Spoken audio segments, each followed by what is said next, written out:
Sabda Sadik atau firman yang benar pagi hari ini diambil dari Ibrani 11 ayat 32 sampai dengan yang ke-40. Mari kita berdoa, mengucap syukur ya Tuhan untuk pagi yang indah ini. Tuhan berikan kepada kami, berkati kami dengan Roh Kudus-Mu untuk mengerti firman yang akan kami terima pada pagi hari ini.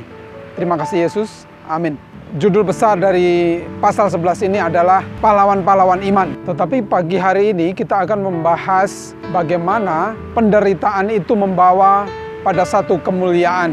Ayat ke-33 sampai ke-35 itu diceritakan bagaimana pahlawan-pahlawan iman seperti Gideon, Daud, itu mereka mengalami kemuliaan Tuhan pada saat mereka berperang, kemudian mereka berdoa dan Tuhan menolong. Tetapi ada nuansa yang berbeda pada saat kita membaca ayat ke-36 sampai ke-39. Di situ justru orang-orang yang dipilih Tuhan ini mengalami satu penderitaan. Mereka ditangkap, mereka dihina, mereka disiksa, bahkan ada yang dikatakan digergaji. Padahal mereka adalah orang-orang yang dipilih Tuhan.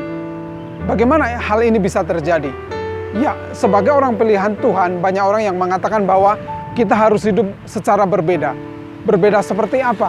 Apakah kita selalu menang terhadap sakit penyakit? Apakah kita selalu menang terhadap satu masalah sehingga kita tidak punya masalah, kita tidak pernah sakit, atau kita menjadi orang yang hebat sehingga kita merasa orang yang paling harus dihormati begitu ya, melihat orang lain sebagai orang-orang yang lebih rendah dari kita dan kita menganggap lebih tinggi dari mereka? Bukan seperti itu.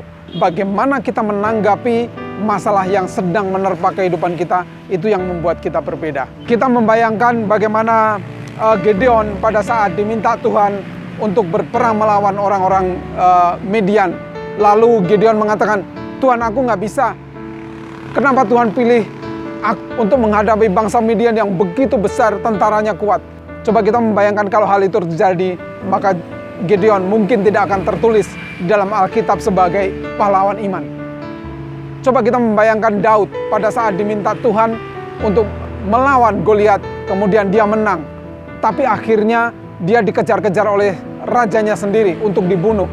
Lalu dia protes kepada Tuhan, Tuhan, aku sudah mengalahkan Goliat, bagaimana aku malah dikejar-kejar raja dan akan dibunuh? Mungkin kalau dia protes seperti itu, tidak akan tercatat di dalam Alkitab sebagai orang atau sebagai raja yang akan merintis kedatangan Mesias. Tetapi karena mereka sebagai orang-orang pahlawan iman yang berbeda, maka mereka tetap datang kepada Tuhan.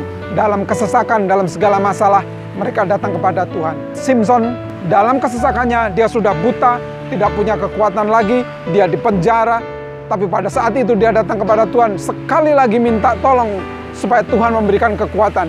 Pada saat itulah dia bisa merobohkan tembok sehingga membunuh tidak hanya dirinya sendiri, tapi juga orang-orang Filistin pada saat itu. Semua mati tertimpa gedung yang roboh. Dan akhirnya di ayat 40 mengatakan bahwa Tuhan sudah menyediakan tempat yang luar biasa. Tempat yang sempurna akan diberikan kepada orang-orang yang bertahan dalam iman mereka.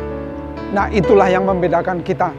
Dalam kesesakan apapun Bapak Ibu saat ini, mungkin sakit penyakit, mungkin masalah keuangan, mungkin masalah keluarga, tetaplah mengucap syukur dan bertahanlah dalam iman kepada Kristus. Maka pada saatnya Tuhan akan membawa kita kepada satu kesempurnaan. Tempat yang sempurna bersama dengan Tuhan oleh karena kasih kuasa Tuhan Yesus Kristus. Tuhan memberkati, sampai ketemu di renungan berikutnya. Amin.